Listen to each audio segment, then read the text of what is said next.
आपण मात्र किचनमधला सगळा पसारा आवरून मगच झोपायला जातो. जाताना ती नक्की झोपली की नाही हे चेक करायला मात्र विसरत नाही. आता पुढे. दुसऱ्या दिवशी सकाळी मयुरीला जाग आली तेव्हा तिला एकदम फ्रेश वाटत होतं. तिने घड्याळात पाहिलं तर त्यात 5:30 वाजले होते. म्हणजे रात्री लवकर झोपल्यामुळे तिला सकाळी लवकर जाग आली होती. ती उठली आणि सरळ बाथरूममध्ये घुसली. काही वेळाने बाहेर आली तेव्हा ती ऑफिससाठी पूर्ण रेडी होती. तिने रूम बाहेर येऊन पाहिलं तर समोरच अनयच्या रूमचा दरवाजा उघडाच होता. म्हणून ती आत डोकावली तर तो अजून झोपलेला होता. त्याच्या बाजूलाच त्याचा लॅपटॉप पडलेला होता. म्हणजेच रात्री तो त्याच्या रूममध्ये खूप वेळ काम करत जागला होता. तिने दरवाजा पुन्हा लावून घेतला आणि किचनमध्ये आली. तिने फ्रीजमध्ये पाहिलं तर दूध काहीच नव्हतं. काल ती तिच्याच नादात घरी आली होती त्यामुळे विसरून गेली होती आणि ती आणते म्हणून अनयनी देखील आणलेलं नव्हतं. तिने परत फ्रीज लावून घेतला आणि तिचं वॉलेट घेऊन घराबाहेर पडली. 15 मिनिटांनी ती परत आली तेव्हा तिच्या हातात काही दुधाच्या बॅग होत्या. तिने दरवाजा उघडला आणि आत आली तर समोरच अनय दोन्ही हात कमरेवर ठेवून उभा होता. त्याला तसं अचानक समोर उभा पाहून ती दचकून 2 पावले मागे गेली. अनय, तू इथे असा का उभा आहेस? घाबरले ना मी. ती समोर उभं राहून रागाने तिच्याकडे पाहणाऱ्या अनयला बोलते.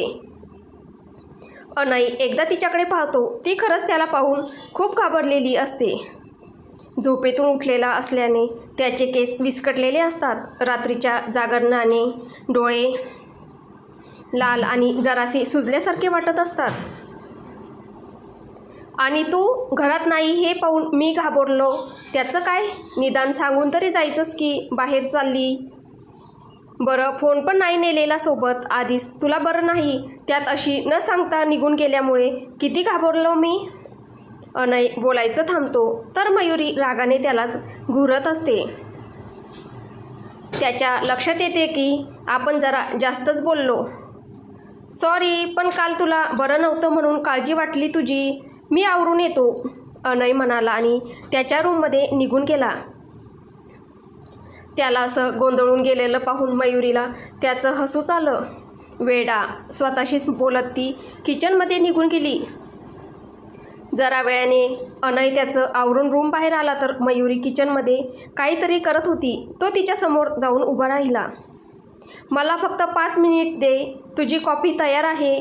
मयुरी तिचं काम करत बोलते. मला कळेल का तू हे सगळं का करते? अनय हाताची घडी घालून बोलतो. का? काय झालं? माझं काही चुकलं का? मयुरी आजूबाजूला नक्की काय चुकलं हे पाहत बोलते. हो, काल तुला बरं नव्हतं, मग आता लगेच किचनमध्ये का गेलीस? मी केलं असतं ना सगळं. अरे अगदी ठणठणीत आहे आता मी, डोंट वरी. मला सकाळीच लवकर जाग आली म्हणून मी केलं हे सगळं. आणि तसंही एरवी तू करतोसच ना. मी काही म्हणते का तुला? पण बिन काहीच नाही. तू बस तिथेच, माझं झालंय सगळं, आलेच मी. मयुरी अगदी हक्काने बोलत असते. हे पाहून त्याला छान वाटतं म्हणून मग तो काहीच न बोलता त्याच्या नेहमीच्या चेअरवर जाऊन बसतो. 3च मिनिटात मयुरी त्याच्यासमोर त्याचा कॉफीचा मग ठेवते आणि तिच्या जागेवर तिचा ठेवत पुन्हा आत जाते. परत येते तेव्हा तिच्या एका हातात ट्रेमध्ये पोह्यांच्या 2 प्लेट तर एका हातात तिने त्या दोघांचे टिफिन पकडलेले असतात. अगं हळूहळू, तुला म्हटलो ना मदत करतो म्हणून. मला सांगायचंच ना, मी केलं असतं. आता पडली असतीस म्हणजे. तो तिच्या हातातला ट्रे घेत बोलतो. सॉरी. What sorry? मला सांग, काही आणायचं असेल तर मी आणतो. नाही, आता काही नाही आणायचं, बस तू पण. नंतर मग काहीच न बोलता ते नाश्ता करतात. आज सगळंच लवकर आवरल्यामुळे मयुरी आणि अनय हॉलमध्ये बसलेले असतात.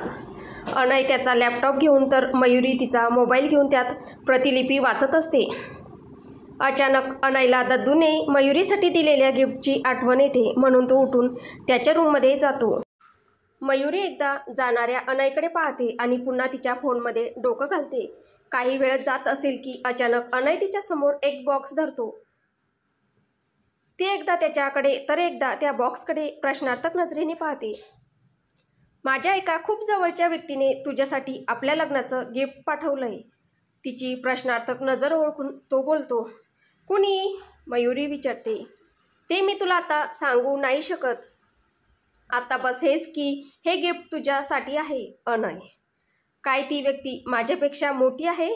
ती परत विचारते. किती? खूप. अनय म्हणतो. ठीक आहे, देते इकडे. मयुरी त्याच्या हातातून बॉक्स घेते आणि तिच्या रूममध्ये निघून जाते. अर्धा तास झाला तरी मयुरी रूम बाहेर येत नाही. हे पाहून अनय तिला आवाज देतो. मयुरी. हो आले, 5 मिनिट. मयुरी बाहेर येते तेव्हा तिच्या हातात एक व्हाईट कलरचं प्लेन पाकिट असतं. ती ते अनयच्या हातात देते. हे काय? अनय त्या पाकिटाकडे पाहत बोलतो. हे त्या व्यक्तीसाठी आहे, पण तू उघडून नाही पाहायचं, सरळ त्यांच्याच हातात द्यायचं. मयुरी. नाही, प्रॉमिस कर. मयुरी त्याला म्हणते. ठीक आहे, प्रॉमिस. बरं आता निघू मी, उशीर होतोय. अनय. हो बाय. आणि आज जर तुला कुणी काही बोललं ना ऑफिसमध्ये तर सरळ सांगायचं की माझंही कुणीतरी आहे. माझा एक खास मित्र आहे जो माझा फ्रेंड, फिलॉसॉफर आणि गाईड, म्हणजेच मित्र, तत्त्वज्ञ आणि वाटाड्या आहे. मी एकटी नाही आहे, मलाही एक फॅमिली आहे. कुणी काही बोललं म्हणून वाईट वाटून नाही घ्यायचं. लोकांचं कामच असतं बोलायचं, पण ते मनाला किती लावून घ्यायचं हे आपल्या हातात असतं. येतो मी, बाय. अनय तिला म्हणतो. अनय जायला वळतो. हे पाहून मयुरी पटकन त्याचा हात धरते. हे पाहून अनय शॉक बसल्यासारखा जागेवरच उभा राहतो. खरं तर तिलाही आश्चर्य वाटत असतं की तिने अनयचा हात धरलाय. ती समजून लगेच त्याचा हात सोडून देते. सॉरी, ते मी म्हणजे. ती पूर्ण गोंधळलेली असते. It's okay. तुला काही बोलायचे का? अनय. हां, ते म्हणजे कसं सांगू? If you trust me then just say it. तो तिच्या नजरेत पाहत बोलतो. अर्थात त्याला संशय होताच की ती काय सांगणार आहे, पण तरीही तो बोलतो. ते त्या दिवशी म्हणजे मी मार्केटमधून येत असताना, म्हणत ती डोळे बंद करून त्याला सगळं जसंच्या तसं सगळं सांगते. सांगून झाल्यावरही ती डोळे मात्र उघडत नाही. मी खरंच सांगते, यात माझी काहीच चूक नाही आहे, खरंच. तिचा चेहरा पाहून अनयला हसू येतं असतं, पण तो ते कंट्रोल करतो. मयुरी, मी खरंच बोलते. तू म्हणाला तुला माझ्यावर विश्वास म्हणून मी तुला सगळं सांगितलं. त्या दिवशी वीरेन म्हणाला की त्याने मला काहीही केलं तरी माझ्या मागे कोण आहे त्याला जाब विचारणारं. म्हणून दीपालीच्या बोलण्याचं मला वाईट वाटलं, पण जे झालं त्यात माझी काहीच चूक नव्हती. मयुरी एक सलग डोळे मिटून बोलतच असते. अगं हो, आधी मी काय बोलतोय ते एक तर. अनय तिचा हात धरून तिला शांत करत बोलतो. पण मी. मयुरी. चूप, मी बोलतोय ना. हे बघ, मी तुला आधीच सांगितलंय की माझा तुझ्यावर विश्वास आहे, मग तू तरी इतकी घाबरते. आणि मला माहीत आहे की जे घडलं त्यात तुझी काहीच चूक नाही आहे. अनय तिला म्हणतो. तुला कसं माहीत? मयुरी. आत्ताच म्हणवलं ना, माझा तुझ्यावर पूर्ण विश्वास आहे. मग जिथे विश्वास असतो तिथे संशयाला जागाच उरत नाही. अजून एक नेहमी लक्षात ठेव, इथून पुढे तू स्वतःला कधीच एकटं समजायचं नाही. मी नेहमी तुझ्यासोबत, तुझ्या बाजूने असेल. आता येऊ मी, मला खरंच उशीर होतोय. आणि ते डोळे उघड आधी. अनय थोडंसं हसत बोलतो, कारण अजूनपर्यंत मयुरी डोळे मिटूनच बोलत असते. ओ सॉरी म्हणून मयुरी डोळे उघडून समोर पाहते. अनय तिच्याकडेच पाहत असतो आणि नेहमीप्रमाणेच त्याच्या डोळ्यात तिला तोच विश्वास दिसतो. मग अनय तिचा हात सोडून देतो. बाय. मयुरी हलकेच हसत बोलते. बाय. अनय निघून जातो. त्याला सगळं सांगितल्यामुळे मयुरीला ही मनावरचं दडपण कमी होऊन मोकळं झाल्यासारखं वाटत होतं. अनय आधी त्याच्या ऑफिसला जातो. तिथे आयुषला भेटून त्याच्या सगळ्या मीटिंगचे डिटेल्स घेतो. मयुरीने दद्दूसाठी दिलेलं पाकिट तसंच त्याला देतो आणि त्यालाही तसंच दद्दूच्या हातातच द्यायला लावतो. थोडा वेळ स्वतःच्या ऑफिसमध्ये थांबून अनय मयुरीच्या ऑफिसला निघून येतो. आत येऊन तो एकदा मयुरीकडे नजर टाकतो तर ती अगदी निर्धास्तपणे तिचं काम करत असते आणि चेहऱ्यावर नेहमीचंच हसू असतं, जे पाहून अनयला कळतं की आता ती कसल्याही दडपणाखाली नाही आहे, की तिला कोणाच्या बोलण्याचा काही त्रास होणार आहे. अनय त्याच्या केबिनमध्ये जाऊन त्याचं काम करायला लागतो. इकडे देसाई मेन्शनमध्ये मिस्टर राम देसाई त्यांच्या स्टडी रूममध्ये काहीतरी वाचत असतात. तोच आयुष नॉक न करता आत येतो. ते धडपडतच, अरे काय चाललंय तुझं? दद्दू जरा चिडून बोलतात. सॉरी दद्दू, ते चुकून धक्का लागला. काय काम होतं जे एवढा घाईघाईने आलास? दद्दू, तुम्हाला हे द्यायचं होतं. तो मयुरीने दिलेलं पाकिट समोर धरत बोलतो. काय आहे हे आणि काय आहे त्यात? वहिनीने दिलंय तुमच्यासाठी. माहीत नाही काय आहे पण आयुष. काय मयुरीने दिलंय? बघू दे इकडं. ते घाईघाईने आयुषच्या हातातून ते पाकिट घेतात आणि उघडायला लागतात. आयुष त्यांच्याकडे एक्सायटेड होऊन पाहत असतो. तू जा बाहेर, हे माझ्यासाठी आहे. दद्दू प्लीज ना, मला पण पाहायचंय. नाही, दद्दू त्याला म्हणतात. ठीक आहे मग, आज रमेश काकांना मी मूग डाळीचा शिरा करायला लावलेला होता, ते पण बदाम टाकून. जो बहीणच्या सांगण्यावरून त्यांनी तुम्हाला कधीच दिला नसता, पण मी तुमच्यासाठी तो एक वाटी चोरून आणणार होतो. पण आता जाऊ दे. तो चेहरा पाडत बाहेर जाण्याचं नाटक करत बोलतो. हां ठीक आहे ठीक आहे, इतकी नाटकं करायची गरज नाही आहे. थांबू शकतोस तू. दद्दू त्याला म्हणतात. खरंच? आयुष, हां पण 2 वाटी शिरा आणायचं प्रॉमिस कर तरच. 2 वाटी? दद्दू जरा जास्तच होत नाही आहे का? मी बस 1 वाटीच आणेन. अरे पण पहा बाबा, शिरा खायचा आहे ना, आयुष त्यांना म्हणतो. नालायक, तुमचाच नातू आहे, नालायक कसे म्हणू शकता? आयुष त्यांना म्हणतो. मी पत्र वाचतोय, थांबू वाटलं तर थांब, बस त्या पतल्यात मला शिरा हवा.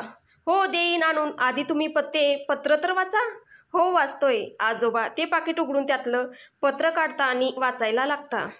आज पहिल्यांदा अनयकडून कळालं की त्याच्या परिवारात अजूनही कुणी आहे. त्याच्याकडून हेही कळालं की तुम्ही आमच्यापेक्षा खूप मोठे आहात. सॉरी, माहीत नाही तुम्ही नक्की कोण आहात म्हणून असं लिहिलंय.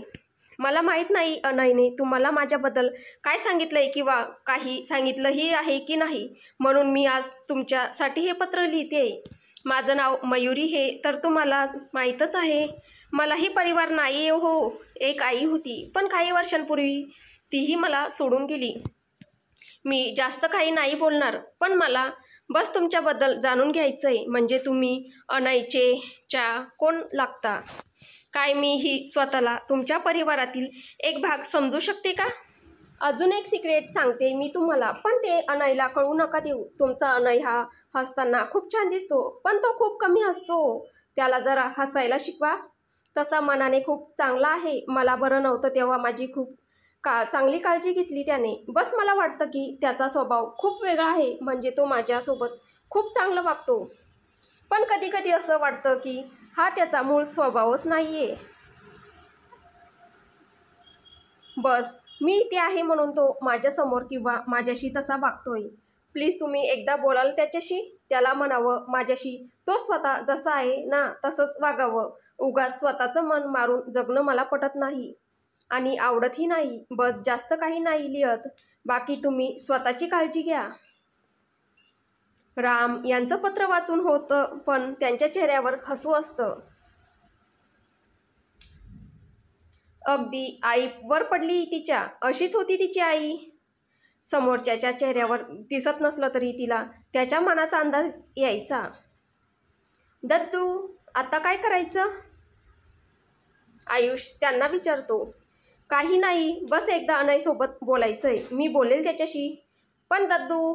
आयुष, काही नाही, तू जा ऑफिसला, मी बघून घेईल. मग आयुष तिथून निघून जातो. राम मात्र परत ते पत्र वाचत असतात. काही वेळाने शेवटचं पत्र वाचून ते पुन्हा त्या पाकिटात ठेवायला लागता. त्यांच्या लक्षात येतं की त्या पाकिटात अजून एक चिठ्ठी आहे. ते ती बाहेर काढून उघडून पाहतात तर तीही मयुरीनेच लिहिलेली होती. ते पत्र वाचायला लागतात. माझं पहिलं पत्र तुम्ही वाचलं असेल आणि आता तुम्हाला हा प्रश्न नक्कीच पडला असेल की मी दुसरं पत्र का लिहिलं. खरं तर तुम्हाला माझ्या आयुष्यातील एक सत्य सांगायचं आहे, जे फक्त मला आणि अजून एका व्यक्तीला माहीत आहे. मला आज ते तुम्हाला सांगायचं आहे, कारण तुम्ही अनयच्या सगळ्यात जवळच्याचे व्यक्ती आहात. मला आमचं नातं अजून पुढे नेण्यासाठी तुमच्या संमतीची गरज आहे आणि त्यासाठी तुम्हाला माझा भूतकाळ माहीत असणे गरजेचे आहे.